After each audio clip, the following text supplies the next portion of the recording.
कर देखो, अरे बने जो रंग उसे किसी पर डाल कर देखो। तुम्हारे पांव के कांटे खुद हो जाएंगे दूर, किसी के पांव का कांटा निकाल कर तो देखो। धन्यवाद।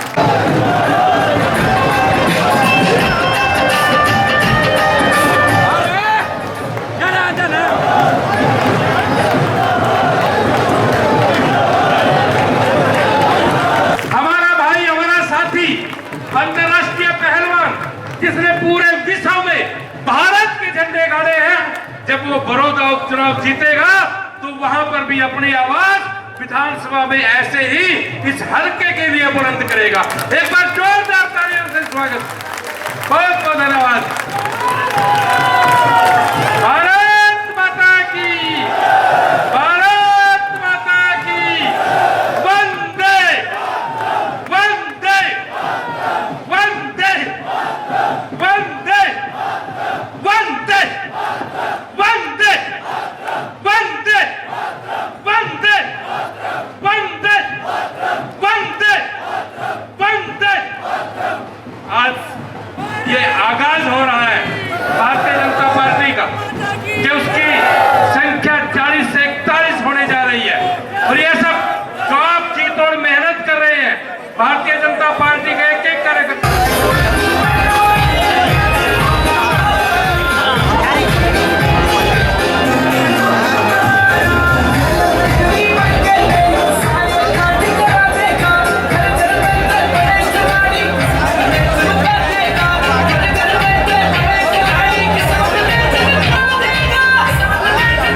ईश्वर भारद्वाज जी का कहीं पर्स गिर गया है, अगर किसी को मिले तो वो तुरंत इनको दे दें। अभिनंदन और स्वागत है। राजू मोर जिलाध्यक्ष, विक्रम कादियान जिलाध्यक्ष, उनका भी अभिनंदन और स्वागत है। लगातार बढ़ती चली जाएगी और बड़ौदा जो विधानसभा है वो अपने आप में एक नया आदर्श विधानसभा ऐसे करके देंगे। ये आपको बार बार पहले भी संजय। शानदार और जानदार कार्यकर्ता साथियों, सबसे पहले मैं आपको इस बात की बधाई देता हूं कि इस चुनाव में आपने सर्वाधिक बढ़त ले ली है। आज हमारे कैंप में उत्साह का वातावरण है और विरोधियों के कैंप में निराशा है। ये आपके लिए बहुत बड़ी बात है। और इस चुनाव में हमारे विरोधी इस चुनाव को अगर जात पात पर ले जाने की कोशिश करें तो हमारा सबका एक ही जवाब होना चाहिए कि योगेश्वर पहलवान है और पहलवान साचेगा वो है सारे गांव का और सारे हल्के का, सारे जिले का, सारा प्रदेश का, सारे देश का। उसे बात बताई कि भारतीय जनता पार्टी के एक एक कार्यकर्ता वो किसान के पक्ष में खड़ा है। हमारे प्रदेश के प्रदेश अध्यक्ष किसान के पक्ष में खड़े हैं। हमारे प्रदेश का मुख्यमंत्री माननीय श्री मनोहर लाल जी वो भी किसान के पक्ष में खड़ा है और इस देश का प्रधानमंत्री और इस देश का कृषि मंत्री भी किसान के साथ खड़ा है, किसान के पक्ष में खड़ा है। और इसलिए तीनों कानून सीधे किसानों के पक्ष में आए। मुझे एक साथी ने चर्चा की कि आप किसान के साथ हैं, तो मैंने कहा मैं भी किसान के साथ हूं, मेरा प्रदेश अध्यक्ष भी किसान के साथ है, मेरा मुख्यमंत्री भी किसान। भाई योग सतत के नामांकन पर उपस्थित आदरणीय मंच, भारतीय जनता पार्टी और जेजेपी के कार्यकर्ता बहनों और भाइयों, आज बड़ा शुभ अवसर है। एक महान त्यागी और तपस्वी जिसने पूरे हिंदुस्तान का नाम दुनिया में रोशन किया, उस छोटी सी उम्र के अंदर कुश्ती के मामले में पूरे दुनिया के अंदर मेडल लेके भाई योगेश्वर दत्त के इस नामांकन समारोह में हम सब उपस्थित हुए हैं। मेरी भाइयों से प्रार्थना है, आज से ही हर भाई, हर कार्यकर्ता, बहन और भाई अपने आप को योगेश्वर दत्त समझ के 3 तारीख तक न सोएंगे, 24 घंटा लगे रहेंगे। और जो हमारा मिशन है, जो भारतीय जनता पार्टी को इस बड़ौदा हल्के में जो पिछले काफी सालों से इंतजार कर रहे थे कबल फुल कराने में, अपना योगदान दे, मेरे भाइयों से प्रार्थना है। और जो आप लोगों ने पीछे देखा, हर बार इस राजनीति के अंदर जाति पाति का जहर घोल के किसी योग्य आदमी को काट देते हैं। आज जरूरत है काबिल आदमी हो, कोई जाति पाति नहीं है। कबीर जी ने भी कहा है कि कर गुजरान गरीबी में दुनिया में नहीं रहना, जब दुनिया में रहना नहीं तो अमीर और गरीब का ठाडा और बोता क्या। हमारा ये छत्तीस बिरादरी का समाज है। एक योगेश्वर दत्त तैयार होने में 60 साल लगते हैं, 50 साल लगते हैं। मेरे बुजुर्गों भाई, जाति पाति का नाम पर काटने में 5 मिनट लगते हैं। इसलिए जरूरी है इस समाज को आगे ले जाने के लिए जाति पाति के जहर को खत्म करना है। कोई छोटा बड़ा नहीं, सबको साथ लेके, जो अंतिम छोर पर बसने वाला गरीब से गरीब आदमी उसको भी साथ लेके चले। इसलिए समय का तकाजा है। और ये दुर्भाग्य रहा, पिछले दिनों आप लोगों ने देखा है जाति पाति के जहर को हमारे पूरे समाज को तो ताना बाना बिगाड़ दिया। हम तो ऋषि मुनियों की संतान है। ये हरियाणा प्रदेश, जब किसी गांव की बहन बेटी दूसरे गांव में 150 कोस जाते मिलती थी तो 100 रुपये सकून देकर महसूस करते थे हमारी बहन है, लेकिन आज सारा सौदा बिगाड़ दिया। मैं तो इस मंच के माध्यम से कहना चाहता हूँ बुजुर्गों भाइयों, जो आदमी जाति पाति के ऊपर नाम पर राजनीति करता है उसे गिरा हुआ आदमी मैं तो मानता नहीं। सबसे जरूरी है कि छत्तीस बिरादरी के भाई हैं, कोई छोटा बड़ा नहीं। मैं तो खास का प्रधान हूँ, मुझे मौका भाइयों ने दिया राजनीति से ऊपर उठ के एक सामाजिक प्राणी होने के नाते मैं भाइयों से एक प्रार्थना करना चाहता हूँ। छत्तीस बिरादरी के सब भाई एक है, कोई छोटा बड़ा नहीं है, कोई जाति पाति नहीं है। एक उच्च कोटि का पहलवान बनने के अंदर 80,000 साल तपस्या संत जो करता है, राह खोल के पीता है, लेकिन उससे भी ज्यादा तपस्या है एक पहलवान बनना की जान होने के बावजूद अपने मन और शरीर पर कंट्रोल करना। और भाई योगेश्वर दत्त ने करके दिखाया, कुश्ती के क्षेत्र में भी अपना नाम कमाया और पहलवान होने के बावजूद आधे है ज्यादा भाई कान टूटने के बाद में प्लॉटों पर कब्जा करते हैं, झगड़े में शामिल होते हैं। उस नौजवान साथी का सादगी का प्रतीक है, त्याग और तपस्या के बीच में भाइयों के बीच में रहता है। और आने वाले नौजवानों को भी अपने कमेटी के अंदर उसके एकेडमी के अंदर तैयार कर रहा है, जो बात आने वाले टाइम में बच्चों का भविष्य है उसके अंदर अपना योगदान देता है। तो मेरी भाइयों से प्रार्थना है, आज से ये प्रेरणा लेके जाए इस मंच के माध्यम से। कोई जाति पाति ने, कबीर जी ने भी कहा है सबको साथ लेके चलना, यही वक्त ये बेला सा तो ये समय जागने का। इस पानी से पहले पाल बांधे जाए और अब की बार भाई योगेश्वर दत्त को जिता के विधानसभा के अंदर भेजे। ऐसे नौजवान को जिसे आने वाली पीढ़ी को भी प्रेरणा मिलेगी। जिस प्रकार कुश्ती के अंदर नाम कमाए, इसी प्रकार सेवा करके ये त्यागी और तपस्या आप लोगों की सेवा करेगा। और जो बड़ौदा हल्के के पिछले 60 साल से तो काम ही नहीं थे, पेन नहीं पड़ा था, इतना बैकवर्ड काम मैंने कहीं नहीं देखा, पूरे हरियाणा में घूमता हूँ। अभी यही समय है माननीय मनोहर लाल जी की कृपा से, जब मैं शुरू में यहाँ आया तो मैंने देखा था आप लोगों ने जो भी डिमांड करी वो सारी करी, चाहे यूनिवर्सिटी की थी, कॉलेज की थी, किसी भी प्रकार की थी, सारी सुविधाओं के लिए। और हमारा सबका भी कर्तव्य बनता है। एक त्यागी आदमी है माननीय मनोहर लाल जी, इसकी 2 बातों से हम तो पार्टी से हटके हैं, निर्दलीय विधायक हैं, लेकिन हमारा भी धर्म पड़ता है कि अच्छे आदमी को, काबिल आदमी को सहयोग करना। भाई मनोहर लाल जी के 2 कामों से मैं प्रभावित हुआ। एक आदमी ने प्रयास तो करा भ्रष्टाचार रोकने के लिए। आज समाज की सबसे बड़ी समस्या भ्रष्टाचार, उसने जहां भी मौका मिला भ्रष्टाचार रोकने का, इंक्वायरी करके सजा देने का काम किया। दूसरा, जो ईमानदारी से जो नौकरी दी, मेरे बुजुर्गों भाई, घर बैठे किसी गरीब को, खेत में मजदूरी करने वाले को, रेल गाड़ियों का काफिला, लोगों की भीड़ नहीं जुटती थी, गाड़ी खड़ी करने के लिए जगह नहीं मिलती थी। अब आप जाके देखेंगे वहां 5 गाड़ी खड़ी नहीं मिलेगी। क्यों? वो पर्ची वाला भ्रष्टाचार बचौलिया सारा सजा खत्म होगा, ईमानदारी से नौकरी मिलेगी, ईमानदारी से ट्रांसफर होगा। तो भीड़ किस चीज की होगी? लेकिन पिछले जो सरकारें थी जिन्होंने भी हाथ में चौथ रही, उन्होंने अपने पद का दुरुपयोग किया, उन्होंने मिसयूज किया और हमारा हरियाणा प्रदेश पीछे धकेला। मेरे बुजुर्गों भाई, भ्रष्टाचार के हरियाणा प्रदेश के अंदर दुर्दिक्रिया थी। ये तो त्यागी और तपस्वियों की धरती थी, ये तो संतों की धरती थी और भगवान को प्राप्त करने का शोध का केंद्र था हरियाणा। जिसने भी खोटा करा, भ्रष्टाचार करा, आप किसी को भी देखें, अपने गांव में देखें, गुहाड़ में देखें, शहर और बाजार में देखें, जिसने बेईमानी का खाया उसका रिजल्ट गलत मिलेगा, पानी बना घोड़े डूबेगा। मेरे बुजुर्गों भाई, सबसे जरूरी है इंसानियत होना, और इंसानियत वो है दूसरे की सेवा करना।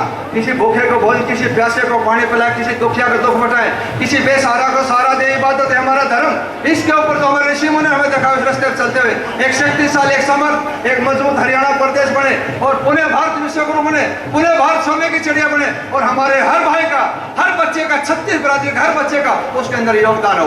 सबको जिन्हें घर का गरीब से गरीब आदमी उसको भी छाती का लगाए। अपने घर में मिठाई बनती है तो देखे पड़ोसी के तवा से ढेक नहीं, उसको भी जिन्हें कहा गया। कोई छोटा बड़ा नहीं है, सबको साथ लेकर हर वर्ग को साथ ले चलने की जिनके अंदर क्षमता है, ऐसे संगठन करता ओम प्रकाश धनखड़ जी का एक बार जोरदार तालियों से खड़े होकर के स्वागत कीजिए, जोरदार स्वागत। ये और आपका ये स्वागत इस बात का प्रतीक होगा कि आने वाली 10 तारीख को जब नतीजा आएगा तो भारतीय जनता पार्टी जीतेगी। एक बार खड़े होकर के जोरदार तालियों से स्वागत। वंदे वंदे। आदर के योग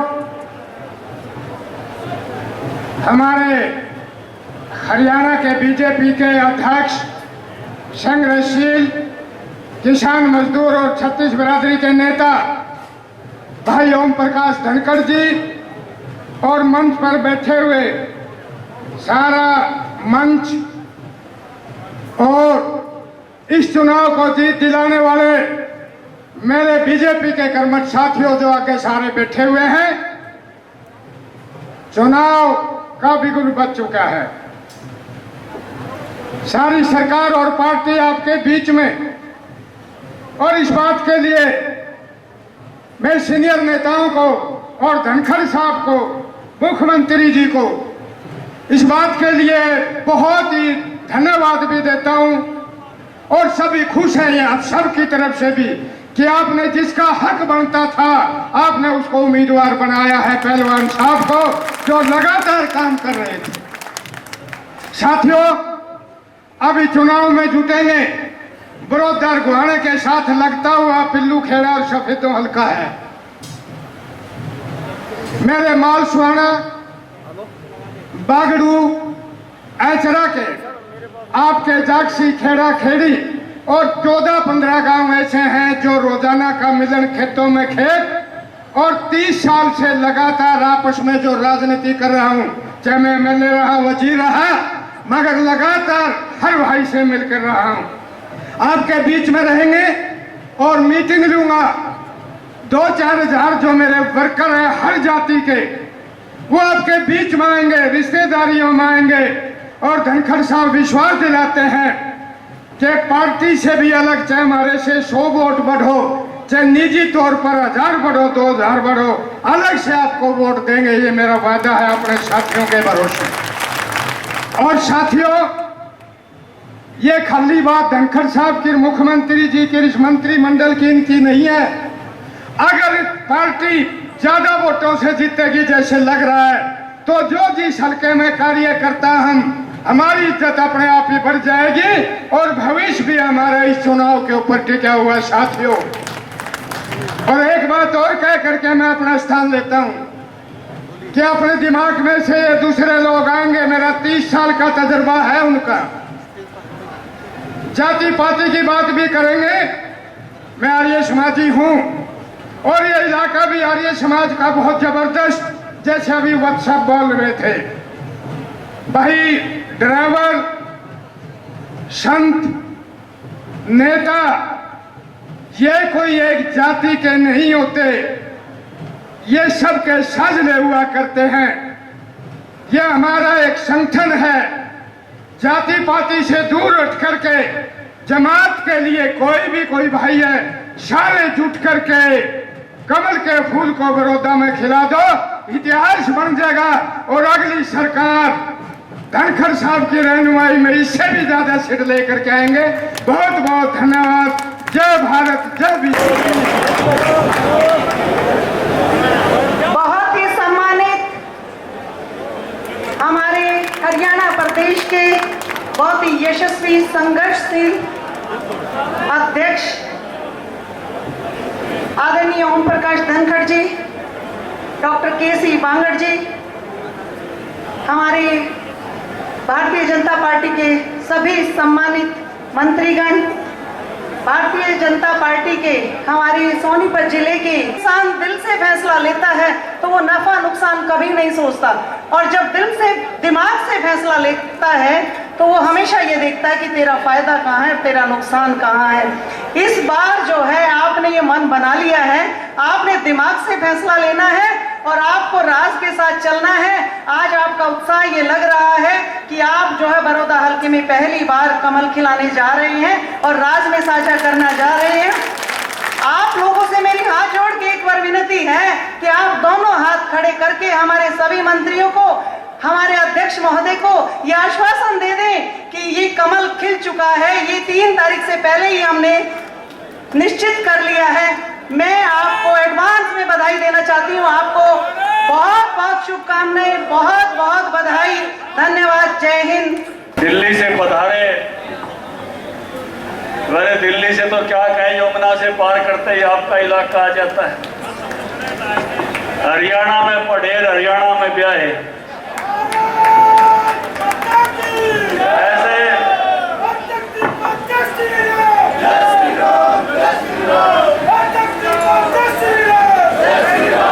हमने तो इनकी मेहमान नवाजी दोनों तरह करनी पड़ती है, मंत्री के नाम की भी वो रिश्तेदार आनी भी है। ऐसे संजीव बाल्याण जी बहुत ही पार्टी के वरिष्ठ नेता, जितने भी हम यहाँ मंच पे हैं, जिनका उंगली पकड़ के हमने राजनीति में काम किया, ऐसे आदरणीय रामविलास शर्मा जी,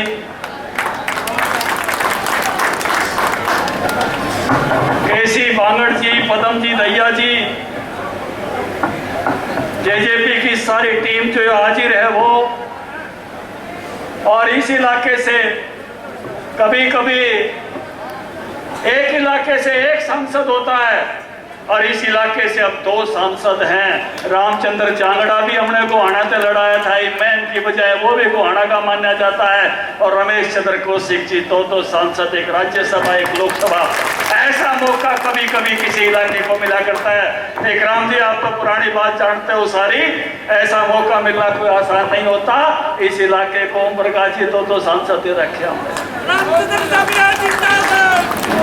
इस मौके पर उपस्थित मेरे साथी पूर्व मंत्री कृष्ण पवार जी और रणवीर गंगवा जी, हमारी पूर्व मंत्री बहन कविता जैन जी और शमशेर खड़गड़ा जी, पूर्व सांसद कैलाशो सैनी जी, यहाँ के जो हमारे जिला अध्यक्ष मोहनलाल कोड़ोली जी, और आज हमारी इतनी बड़ी टीम यहाँ पर विधायकों की, सांसदों की, नेताओं की सारी है। सबका मैं पदम सिंह जी का नाम ले चुका, मैं बांगड़ साहब का भी ले चुका। जो है ये सारी की सारी बीजेपी की टीम जो आपके बीच में है, ये एक ही सपना अपने दिल में लेके आई है कि बड़ौदे के हल्के का विकास होना चाहिए, विकास होना चाहिए, विकास। आज इस शादी का फॉर्म भराने के लिए हम आए हैं। आपको बात जब ज्यादा महसूस होती है जब कोई आपको ताना मारता है। रामविलास जी, मैं अमेरिका में था जब रियो ओलंपिक चल रहा था, बाल्याण जी, और मैं डालास सिटी में था, और वहां के एक विश्वविद्यालय में हमारे गांव के एक सेठ ने एक कॉलेज बनाया हुआ है। वो अपना कॉलेज दिखाने के लिए मुझे ले गया था कि यहाँ की डालास यूनिवर्सिटी में मैंने एक कॉलेज बनाया है। वो मुझे ले गया, कॉलेज दिखा रहा था बड़े चाव से, लेकिन उसी यूनिवर्सिटी का वाइस चांसलर भी साथ था, और उसने बड़े व्यंग के साथ मुझे कहा, धनखड़ जी, आज तो हिंदुस्तान का भी एक मेडल आ गया। उस समय 27 मेडल अमेरिका के आ चुके थे। पहला मेडल किसी ने जीता था, भारत के खिलाड़ी ने। मेरे बड़ी छाती में चोट लगी। अरे मैं कहा, कोई दिन ऐसा भी आओगा हमारे मेडल अमेरिका पे फालतू होंगे। इस व्यक्ति ने मुझे बधाई तो दी है, लेकिन ये बधाई जरा व्यंग के साथ दी है। उस दिन मुझे खिलाड़ी का महत्व ध्यान में आया था कि देश के लिए खिलाड़ी कितनी जबरदस्त चीज होती है। पूरी दुनिया में नाम कराता है खिलाड़ी, तिरंगा फहराता है जब वो जीतता है, और जनगण मन बजता है भारत का राष्ट्रीय गीत जब उसका मेडल मिलता है। पूरे देश की आन और बान और शान होते हैं खिलाड़ी, और ऐसी एक शान को, आन और बान को आपके बीच में चुनाव मैदान में डीएसपी की नौकरी छुड़ा के लाए थे भाई। और ऐसे आदमी को, जिसको खिलाड़ी को ऐसे मैदान में उतारा, अब उसकी अगली, अब डीएसपी वाली पेंशन तो हमने रुकवा दी, अब अगली पेंशन की जिम्मेवारी थारी है कि नहीं है? रामविलास जी, आपको याद है हमने सुखराम पाउटावाड़ा सुखराम चौधरी, उसको जेई की नौकरी चुनवा के चुनाव लड़वा दिया। कृष्ण मिड्डा जी लोका में गया, लोग ने बोला तेरी पेंशन हुई सुखराम है, ने बोला जी बात और रहेगी, आप वनवास को भाग ली। लोगों ने आशीर्वाद दे के बनवा दी। अरे डीएसपी वाली तो रहेगी, बुढ़ापा पहलवान का अगला वक्त सुधारो, और इसकी कम से कम एमएलए वाली पेंशन है और सूद बैठ जा तो और ऊपर वाली पेंशन है। इसको किसी का दिया, किसी का बलिदान, किसी की कुर्बानी इस आदमी ने पहलवान के नाते पे दिया। और इस आदमी ने जब हमने चुनाव लड़ने की बात कही तो 1 मिनट में इस्तीफा देकर चुनाव लड़ने के लिए मैदान में आ गया। मेरी पार्टी एक ही बात कहती है, टिका रहे, मत हो डामाडोल, और जो यहाँ टिका रहता है उसकी कीमत होती है यहाँ अनमोल।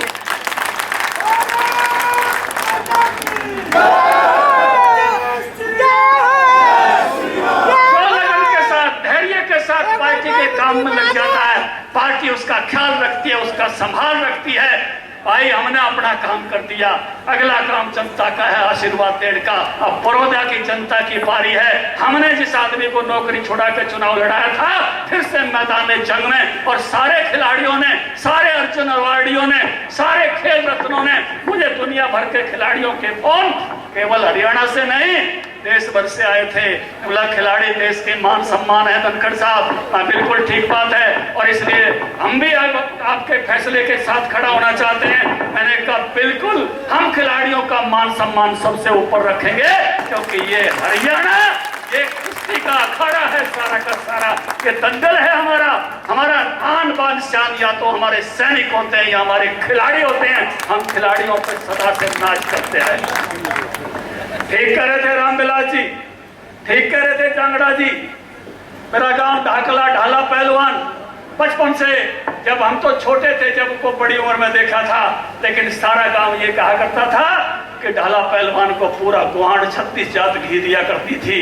ये जमाना इसी हरियाणा का है, ये इलाका इसी हरियाणा की ये रिवाज है कि सारा का सारा इलाका पहलवान को मिलके बढ़ाता है। इस बार इसाड़ा घी, इसाड़ा रोड पिप्पा फिर से एक बार ठोक दो कि भाई इस कुश्ती में भी पहलवान हम तेरे साथ है, ये कुश्ती भी लड़ जा और बड़ौदे के विकास की कहानी को आगे बढ़ा।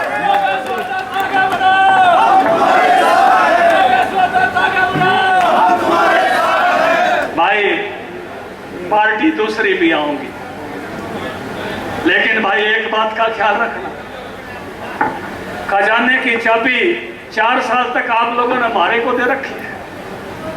इतने मंत्री अड़े तो उठ के गए हैं नमस्ते कर करके, कैबिनेट की बैठक है सामने 5 बजे, अनुमति ले लेकर गए हैं कि भाई साहब चले जाएं। दूसरी पार्टी का मंच सजेगा, मंत्री नहीं पाओगा, मंत्री के बिना ग्रांट नहीं मिल सकती। दूसरी पार्टी का मंच सजेगा, सांसद इतने नहीं मिलेंगे जितने सांसद यहाँ बैठे हैं। केंद्रीय मंत्री संजीव बाल्याण, उनके पास कौन पाओगे? सारे उतरे उड़ पाओगे। यो उस साल में उतर गया था, यो उस साल में उतरे उड़ आदमी ग्रांट नहीं दे सकता है। ये सियाने लोग, ये रणबीर नांदल क्या करता है, बोला 3 चीज वक्त की चाहिए, डॉक्टर वक्त का चाहिए। अगर आज यूं कहो कि मैं धनवंतरी से इलाज कराऊंगा, लुकमान से इलाज कराऊंगा, इलाज नहीं करा सकते। ईब तो भाई ईब के जो डॉक्टर है उनने पाना पड़ेगा, दवाई उनने पे लेनी पड़ेगी है। कोई लड़की यूं कहे मुझे तो भीम बड़ा प्रिय है, और कहे मुझे कृष्ण बड़ा प्रिय है, फलाना बड़ा प्रिय है, और मैं उसी से संतान चाहूं, तो भाई वक्त का पति चाहिए। इष्ट देव हो सकता है, आराध्य देव हो सकता है, संतान चाहिए तो राम पर धर्मा पति वक्त का चाहिए, और काम कराना है तो राजा वक्त का चाहिए। पुराने राज्य में काम कोई काम में चकुआ बहन से फैसला करा लो, विक्रमादित्य से फैसला करा लो, मैं 10 साल 15 साल पुराने मुख्यमंत्री से विकास करा लो, भाई एक बाठा नहीं ला सकता। काम कौन करेगा? जिसके पास वक्त की खजाने की चाबी है, और आज वक्त के खजाने की चाबी देश की नरेंद्र मोदी के पास है, और हरियाणा की भी बीजेपी के पास है, मनोहर लाल के पास। खजाना हम खोल सकते हैं इस इलाके। बाकी पार्टी आएंगी, क्या बात करेंगी, उसको हम ये कहते हैं वह करेंगे केवल वाणी सेवा, न्यू कर दिया, लेकिन 4 तारीख पाछे पाओगे नहीं के कर दिया, क्यों करना तो सही 24 तक दिखाई नहीं देंगे, क्योंकि 24 तक का काम आपने हमको सौंप रखा है। 4 साल है, और 4 साल में बड़ौदा को आप बदलता हुआ देखेंगे, विकसित होता हुआ देखेंगे।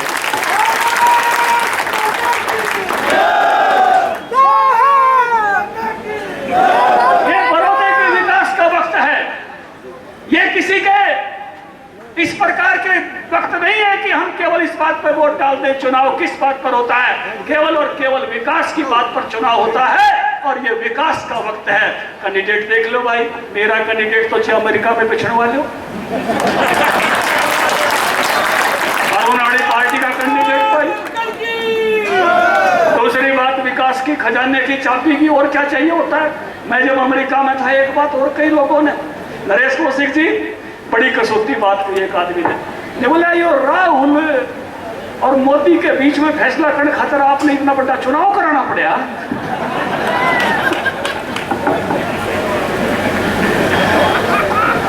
अरे वो ये मान लो,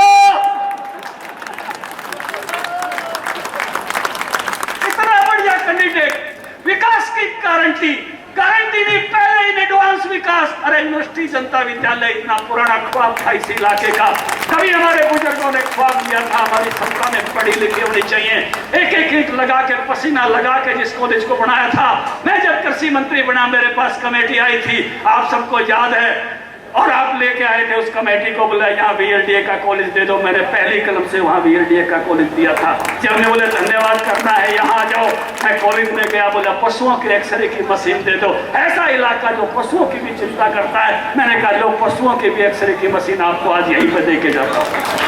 और आज जब हमारी सरकार आई, जब ये कहा कि भाई इसको यूनिवर्सिटी बना दो, मैंने कहा ये आकांक्षाएं हैं इस इलाके की मुख्यमंत्री जी, इसको विश्वविद्यालय पढ़ाया जाए। और जब कॉलेज की बात चली, भैंसवाड़ वाले न्यारे जोड़ ला रहे, बड़ौदा न्यारा ला रहे। CM साहब ने बोले ओम प्रकाश के करूं, बड़ौदा करूं, भैंसवाड़ करूं, मैं दोनों करते ने क्या दिक्कत है। दो कॉलेज एक हल्के में, एक साथ एक झटके में, और कहीं ग्रीन एक्सप्रेसवे, कहीं दूसरे एक्सप्रेसवे, और गांव की चौपाट के लिए पैसा, गली के लिए पैसा। ये सारे सरपंच खड़े मेरे पर इकट्ठे होकर आए थे, ने बोले हमारे सरपंचों का खाता बढ़ना चाहिए, हमारे सरपंचों के खाते नहीं गिरा देंगे, ये बीजेपी की सरकार है, तुम चुनाव को संभाल लेना। ने बोले आप विकास की जिम्मेवारी हमारी लगाओ, एक एक ईंट ऐसी लगाएंगे कि लोग आपको बड़ाई करेंगे, आपको वोट देंगे, चाहे गली बढ़ाए, चाहे रिटेलिंग वॉल बनाए, चाहे चौपाल बनाए। भाई योगेश्वर जी साथ आए थे, मैं कहा चलो अगर तुम्हारी ये भावना है तो तुम्हारे खाते में से सारा विकास कराएंगे हम। इस प्रकार के ग्राम पंचायत का जो अधिकार होता है, जो स्थानीय स्वशासन की इकाइयां होती है, उनको मजबूत करने का काम हमने करना है। भाई एक बात और कहूंगा, मेरे से पूर्व वक्ताओं ने भी जिक्र किया, कई दिन पहले एक पार्टी ने नारे लाने शुरू किए, ने बोला मंडी नहीं चलेगी, MSP पर नहीं बिकेगा। हरा बाजरा MSP पर बिक रहा है, बोला भाई बिक रहा है, हरी जीरी बिक्री है, मंडी नहीं चल है। मन ने तो फिर गाना ही गा दिया, मंडी नहीं चलेगी, MSP नहीं आओगे, बढ़ जाएगा। ये जो झूठ बोलने वाले हैं, हम इस सरकार के अंदर बैठे हैं, किसान के ट्रस्टी बनकर बैठे हैं, किसान की जिम्मेवारी लेकर बैठे हैं। हम लोगों ने सड़क पे लड़के, ये कांग्रेस के लोग जिस स्वामीनाथन की रिपोर्ट को 6 साल तक पायों नीचे दबाए बैठे थे, ये हुड्डा की रिपोर्ट को, खुद हुड्डा की रिपोर्ट को जो 4 साल तक पैरों नीचे दबाए बैठे थे, जो 10,000 की घोषणा भूपेंद्र हुड्डा गोहाना में करके गया, उसकी फाइल नहीं मिली। मैं आज गोहाना में कह रहा हूं, जो 12,000 हमने मुआवजा किया, हम इस किसान के बेटे हैं। तुम्हारी लड़ाई सरकार के अंदर लड़ते हैं, एक एक दाने की खरीद कराना हमारी जिम्मेवारी है। हमने कहा मोदी जी, पिछली बार 12,500 करोड़ रुपए में जीरी खरीदी गई थी, मोदी जी ने कहा ओम प्रकाश 14,000 करोड़ रुपए लग जाए, एक एक दाना जीरी का खरीद लो, मैं पैसे दूंगा। हमने कहा मनोहर लाल जी 650 करोड़ बाजरे के लगे थे, 31 लाख क्विंटल आया था, चाहे इनके 40 आ गया तो बोला ओम प्रकाश चाहे 45 आ जाओ, खजाना खुला है इस इलाके के किसानों के लिए, जितना भी होगा एक एक दाना बाजरे के खरीदेंगे। कपास के डिस्ट्रेस सेल हो रही थी, हम गए समर्थी रानी पे गए मुख्यमंत्री, उन्होंने कहा कपास भारत सरकार आके यहाँ कपास खरीदेगी, खरीद रहे एक एक दाना, ऐसे ही आगे खरीदेंगे। जिम्मेवारी है, ये मंच ऐसे नहीं है, ये मंच किसानों के पेटों से सजा हुआ मंच है। हम इस बात के ट्रस्टी हैं, हम जिम्मेवार हैं इस बात के, जिंदा हैं तब तक जिम्मेवार हैं, झूठ मत फैलाओ। मैंने कहा सुरदेव सुरजेवाला को, मैंने कहा राहुल को भी, मैंने कहा दीपेंद्र को, अभी तुम भी जियोगे 20-30 साल, हम भी जिएंगे 20-30 साल। ये एमएसपी नहीं हुए आवेगा, बढ़ बढ़ के क्या होगा तुम नहीं बता दो। मंडी के सामने घूंघट काट के लेके क्या करोगे? ये एमएसपी नहीं रुकना, ये मंडी नहीं रुकनी, ये खरीदारी ऐसी होनी है। किसान के बेटे उसके अंदर है, संजीव पालाड़ वहां है, कैलाश चौधरी वहां है, एक एक आदमी, नरेंद्र तोमर सच्चे किसान का बेटा है, ग्वालियर का बेटा। इनके हाथ से कोई कलम गलत नहीं चल सकती। एक बात ऐसी कहते हैं कि किसान उलझ जाए और उलझोड़ बात पे फिर हम राजनीति करें। कहते हैं इसमें न्यू लिख दो कि मंडी के बाहर भी एमएसपी पे खरीदा जाएगा। बात सुनने में बहुत सोहनी लगे, मनने भी शुरू में बहुत सोहनी लगी। तो एडवोकेट है, करवार जो है इस बात को समझ सकता है। अगर आज मैं बाजरा पे 2150 हम खरीदेंगे और उस समय बाजरा महंगा रहेगा मंडी में, लेकिन जब बाजरे की भारी खरीद बंद हो जाएगी तो बाजरे का भाव नीचे आ जाएगा ना, उतना रहेगा जितना हम ले रहे हैं। और जब हम उन्हें उल्टे बेचेंगे, क्योंकि हमने कोई सरकार की तरफ से मुर्गा फार्म तो बना नहीं रखे, वापिस ही बेचते हैं, किसान को भाव देने के बेचते हैं खासा जी। जब उल्टे बेचेंगे तो और डाउन होगा। और मान लो किसी व्यापारी ने बाजरा लेना है, मेरे पर शर्त लगा दी 2150 और मंडी में अगर 1200 है ऑफ टाइम पे, तो वो कहां से लेगा? अगर मन ने 10 क्विंटल बाजरा रखा हो तो मेरा लेट दिया होगा। वो कहेगा सजा करा होगा ओम प्रकाश मेरी, तेरे आड़े पर तो शर्त लगा रखी है कानून में 21 से 50 से कम नहीं लेना, और मंडी पे कोई शर्त है नहीं। बताओ भाई सुरेंद्र कौन है, फिर देगा कोई मेरा? तो भाई ये इसी तरह की बात सरसों में बढ़ जाएगी। सरसों हम खरीदेंगे जब तो महंगी, और जब सरसों हम बेच देंगे जब सस्ती हो जाएगी। और किसी भाई ने अगर घर में राख रखी हो 10-20 क्विंटल, भाई जो सोच के भाव बढ़ जा और शर्त लग गई भाई एमएसपी से कम नहीं ले सकता। अगर मंडी में 1000 रुपए सस्ती है, ट्रेडर पे 1000 रुपए सस्ती है, तो संदीप देशवाड़ ले लेगा कोई मेरी? फिर कोई नहीं ले सकता। ये बात कहने में जितनी सुंदर लगती है, ये फंसा देगी हमको। हम भी इस बात के पक्ष हैं किसान को अच्छा भाव मिले, लेकिन सरकार की गारंटी है कि एमएसपी पर खरीद मंडियों में जैसे पहले करते रहे वैसे ही करते रहेंगे, बढ़ बढ़ के एमएसपी देंगे। अगला एमएसपी भी घोषित कर दिया, अरे यो नरेंद्र मोदी 6-6 हजार रुपये सीधे हमारे खाते में दे दिए। कोई आया था ऐसा? मनमोहन ने कदे अठन्नी भी बेची थी, उससे पहले किसी कांग्रेसी प्रधानमंत्री ने दी थी, बता दे राम थोड़े कदे अठन्नी। राहुल का के बापू का तो यो बयान था, मैं 1 रुपया बेचूं तो 15 पैसे मिलते हैं। राजीव का बयान आपको याद होगा। लेकिन मोदी जब 2000 भेजा तो 2000 आते हैं। मेरे फसलों की चिंता करती बीमा करके 5300 करोड़ से ज्यादा का मुआवजा किसानों को मिल गया। बड़ौदा के इलाके में भी किसानों को फसलों का अच्छा मुआवजा मिला है। ये सरकार किसानों की सरकार है, किसानों के पक्ष में खड़ी है। और अगली बात तो मैंने कही कि जब तक जीवन है हम ट्रस्टी हैं, जितने भी लोग यहाँ किसान के घर के बच्चे बैठे हैं, एक एक काम किसान के हक का होगा, क्योंकि हमको भरोसा है कि मोदी से अच्छा किसान जैसी कोई हो नहीं सकता। और ये जो आरोप लगाने वाले लोग हैं, 6 साल हो गए इस सरकार को, कोई आदमी ये बता दे, कोई आदमी ये बता दे कि हमने 1 किल्ला सरकार में किसी किसान का लेके किसी पूंजीपति को दे दिया हो। एक किल्ला कह रहा हूं, 90 लाख किल्ले का हरियाणा, 1 किल्ला बता दो। और जो ये भाषण करते हैं, उन्होंने 17,000 एकड़ जमीन अमीरों को दे रखी है। पूछ लेना भूपेंद्र का। 9,000 एकड़ अकेली रिलायंस को दे रखी है, 6,000 एकड़ झज्जर की दे रखी है, सतबीर गांधी आया हुआ पूछ लो, गुड़गांव की दे रखी है। कौन है पूंजीपतियों के दलाल?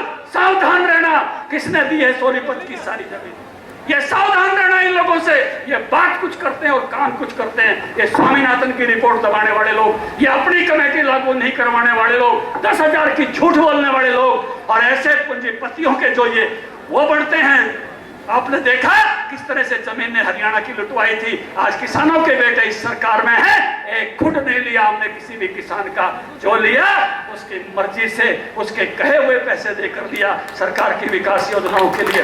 तो ऐसी लोगों से सरकार और ऐसा विकास का संकल्प बड़ौदे के विकास का संकल्प। ये आया हुआ जींद का हमारा एमएलए कृष्ण मिड्ढा खड़ा हो जाए पे। जो भी ऐसा ही नगीना है, उपचुनाव वाले का नाम बहुत हो जाए और काम भी बहुत हो जाए। ये सारे न्यू देखे भी आईपी की ढाल जो उड़े होना है। जितना जींद वाले ने देखे ना न्यू ये देखा करेंगे बड़ौदे वाले ने। काट लो काम, मौका है, 4 साल लगा लो चांद, बड़ौदे को चमका लो। इतना ही निवेदन आपके बीच में करने आया हूं कि ये एक अवसर आपको मिला है बड़ौदे के विकास का। एक एक वोट विकास पर पड़नी चाहिए, अच्छी शख्सियत पर पड़नी चाहिए, देश के आन बान और शान पर पड़नी चाहिए। इतनी बात कह के अपनी बात को विराम दूंगा। भारत माता की जय जवान, जय जवान। बहुत बहुत धन्यवाद। हरियाणा भारतीय जनता पार्टी के मुखिया बड़े भाई ओम प्रकाश धनखड़ जी, हम सब के बड़े रामविलास शर्मा जी, डॉक्टर केसी बांगड़, उपस्थित मंच पर उपस्थित भारतीय जनता पार्टी के समस्त नेतागण, बुजुर्गों, साथियों, हरियाणा की आन बान और शान भाई योगेश्वर दत्त पहलवान को भारतीय जनता पार्टी ने चुनाव में उतारा है। और शायद अगर योगेश्वर दत्त उम्मीदवार ना होता तो मेरा भी आने का ज्यादा मन ना करता। मैं अगर आज यहां आया हूं तो भारतीय जनता पार्टी के उम्मीदवार के साथ तो आया ही हूं, लेकिन मेरे आज भी योगेश्वर दत्त की वो कुश्ती याद है, वो आखिरी दांव याद है। पिछली बार दांव नहीं चला, लेकिन मुझे उम्मीद है वो इस बार दांव चला होगा जिस दांव पर मेडल मिला था योगेश्वर दत्त को। एक दुख की बात है, मैं हरियाणा में बहुत साल रहा, यहीं पढ़ाई की, यहीं नौकरी की। हरियाणा में हमेशा हरियाणवी लोग रहे, एक ही भाषा, एक विचार, अपनी संस्कृति, अपने संस्कारों से प्यार। हरियाणा में कभी जातिवाद का जहर नहीं था, लेकिन पिछले कुछ सालों से ये जो जातिवाद की राजनीति हमारे उत्तर प्रदेश और बिहार में थी, कहीं ना कहीं इसकी हवा हरियाणा की तरफ बही। और शायद उसी का परिणाम था कि पिछला चुनाव पहलवान जी बहुत कम मतों से हार गए थे। मैं एक निवेदन करूंगा कि जातिवाद का जो जहर है, इससे नुकसान ही नुकसान हुआ है पूरे हरियाणा का। कि 36 बिरादरी एक साथ हरियाणा में रही, कभी राजनीति में इस बात की जिक्र नहीं आया। हरियाणा की पुरानी राजनीति में कौन किस जाति से, कौन किस बिरादरी से, कभी एक जाति नतीजे तय नहीं करती, कभी एक जातियों से सरकारें नहीं बनती, एक जाति से प्रदेश नहीं चलता, एक जाति से देश नहीं चलता। और पुराने वक्ताओं ने ठीक कहा कि खिलाड़ी और सैनिक की कोई जाति, कोई बिरादरी नहीं होती। जब योगेश्वर दत्त ने मेडल जीता तो कोई भैंसवाड़ का मिल जाता तो कहता भाई मारा योगेश्वर दत्त, ये भी रहा भाई मारा। सोनीपत वाले कहते मारा योगेश्वर दत्त। योगेश्वर दत्त की जाति बिरादरी हो सके? नहीं हो सकती। योगेश्वर दत्त सबका भी पहले इतना ही था, आज भी इतना है और आगे भी इतना ही रहेगा। और ये तो यहां की, मैं सच बताऊं, 2 पहलवान, सुशील पहलवान और योगेश्वर दत्त, इनके बाद ही तो कुश्ती दोबारा जितना हुई। बीच में तो मर गई थी कुश्ती, कौन पूछ रहा था कुश्ती को? इन दोनों पहलवानों ने हिंदुस्तान में कुश्ती को जिंदा किया। आज इन्हें देखी गांव में, बहुत दूर दूर तक गांव में पहलवान है। हमारे यहाँ भी पहलवानों से पूछो क्या बनेगा भाई, छोटे छोटे बच्चे कहना सुशील पहलवान बनूंगा, योगेश्वर पहलवान बनूंगा। सरकार 4 साल है, धनखड़ साहब ने ठीक कहा, और योगेश्वर दत्त जैसा पहलवान है। इस जाति की जो जहर घोलना चाहते हैं कुछ लोग इस हरियाणा की राजनीति में, उन्हें दिखा दो कि अब जाति के बहकाव में नहीं आएगा, विकास के साथ चलेंगे। अब नरेंद्र मोदी के साथ चलेंगे, योगेश्वर दत्त के साथ चलेंगे, धनखड़ साहब के साथ चलेंगे। मेरा निवेदन आपसे, धनखड़ साहब ने कृषि बिलों के ऊपर खूब बता दिया, और जो स्वामीनाथन नाम है ना, यो धनखड़ साहब की देन है। इनसे पहले हम भी नहीं जानते कौन स्वामीनाथन है। जब ये राष्ट्रीय अध्यक्ष थे किसान मोर्चे के, पूरे देश में किलकी मारते घूमे, स्वामीनाथन रिपोर्ट लागू करो, स्वामीनाथन रिपोर्ट लागू करो। और भाई जो तीनों बिल है ये स्वामीनाथन रिपोर्ट का हिस्सा है। वह रिपोर्ट जो कांग्रेस के टाइम में स्वामीनाथन रिपोर्ट आई थी उसका हिस्सा है तीनों बिल। और अगर ये बिल किसान के हित में ना होते तो ना इस मंच पर संजीव बालियान होता और ना ओम प्रकाश धनखड़ होते। हम नहीं हो सकते किसान के खिलाफ बिलों में कभी भी साथ। एमएसपी की खरीद इनके कार्यकाल में हुई, अब भी जारी है। कितना बहकाओगे किसान को? 70 साल राज किया और अब कहते हैं किसान की हालत खराब है। अरे मोदी जी तो 6 साल से आए, 70 साल तो तुम ही थे। अगर हालत खराब है तो जिम्मेदार तो तुम हो, मोदी जी है। इनने तो 6 साल में व्यवस्था सुधारने का प्रयास किया नरेंद्र मोदी ने। एमएसपी पे खरीद भी है, आगे भी जारी रहेगी। नए नए तरीके आएंगे, किसान की आय बढ़ेगी। और आज कहें कि एमएसपी को कानूनी हक दे दो, चलो भाई हम भी पक्ष में दे दो, पर इस बिल में कमी तो बता दो पहले, अगली मांग तो रखोगे। अगर इस बिल में कमी थी तो घोषणा पत्र में क्यों लिखा था कांग्रेस ने? क्यों राहुल गांधी ने लिखा? क्यों हुड्डा साहब ने लिखा? घोषणा पत्र किसने बनाया कांग्रेस का? घोषणा पत्र में तो लिखते हैं तीनों बिल लागू होंगे। अब बीजेपी को क्या पता कि ये पलट जाएंगे? ये तो हमारे भी घोषणा पत्र में थे, कांग्रेस के घोषणा पत्र में भी थे तीनों बिल लागू होंगे। और कांग्रेस का कोई नेता, अभी तो चुनाव 3 तारीख तक है, धनखड़ साहब यही है, बीच में 1-2 बार आदेश होगा इनका, मैं भी आ जाऊंगा। कांग्रेस के नेता हमारे सामने बैठ लो इस बात पे। पूरे हरियाणा में कोई चुनाव के दौरान कोई कांग्रेस का नेता खड़ा होकर बता दे कि इस बिल में यह कमी है। किसान को बहकाने का काम ना करो, आमने सामने बात करो। हम उनका जवाब देने के लिए तैयार हैं। शुरुआत है ये 3 बिल। एक दिन ऐसा भी आएगा कि किसान की कोई भी फसल एमएसपी से नीचे नहीं बिकेगी। हरियाणा में तो पहले ही हो रहा है वो काम। धनखड़ साहब ने, बीजेपी की सरकार ने पहले ही ये काम कर रखा है। तो मेरा निवेदन है, एक समय ऐसा था जब हरियाणा को कहते थे तो हरियाणा में जमीन घोटाले होते हैं या नौकरियों के घोटाले होते हैं। आज हरियाणा में ना जमीन घोटाला बचा ना नौकरियों के घोटाले बचे। और मैं तो अभी हिसाब लगा रहा था, किसी ने बताया इस बार भारतीय जनता पार्टी और जजपा के संयुक्त उम्मीदवार है योगेश्वर भाई। अगर पिछला जोड़ दोनों पार्टियों का वोट का जोड़ दो तो योगेश्वर तो 25-30 हजार वोट से कम तो जीतते नहीं, मुझे हिसाब ऐसा लगे। और ये गठबंधन बांगड़ साहब ने ठीक कहा, यो आज का गठबंधन नहीं है। ये गठबंधन तो भारतीय जनता पार्टी है, जजपा का तो बहुत पुराना गठबंधन है। अब लोकदल तो रानी जजपा ही रहेगी, तो कोई नया गठबंधन तो है नहीं भाई। हम तो बहुत पुराने साथी हैं, बहुत लंबे समय साथ काम किया, केंद्र में भी साथ किया और प्रदेश में भी साथ किया। और ये घोटालेबाजों को बचाने के लिए तो हमें साथ होना ही था। इस एक सीट से ना तो सरकार बनने की ना बिगड़ने की। भारतीय जनता पार्टी जजपा की सरकार है और अगले 4 साल भी रहेगी। बड़ौदा चुनाव से परिवर्तन नहीं होने का, लेकिन बड़ौदा चुनाव से 2 फायदे होंगे। एक तो सोनीपत जिले और बड़ौदा का विकास अगर योगेश्वर दत्त जीतते हैं, और दूसरा वो जो जातिवादी राजनीति करते हैं और जातिवादी राजनीति करना चाहते हैं और हमारी बिरादरी को एक तरफ करना चाहते हैं, उनके मुंह पर तमाचा मिलेगा। 36 बिरादरी एक होंगी, इसमें नुकसान हमारा हुआ, किसी और का नहीं हुआ। अगर अगले चलने की बात करेंगे तो बाकी साथ छोड़ जाएंगे। बड़ी मुश्किल से मौका मिला है सारी जाति सारी बिरादरी 36 कौम को एक साथ करने का, और ये मौका हमें छोड़ना नहीं, ये मौका होना बनाना है। और ये मौका योगेश्वर दत्त को जीत के साथ ही जातिवादी राजनीति हरियाणा से बिल्कुल खत्म हो जाएगी।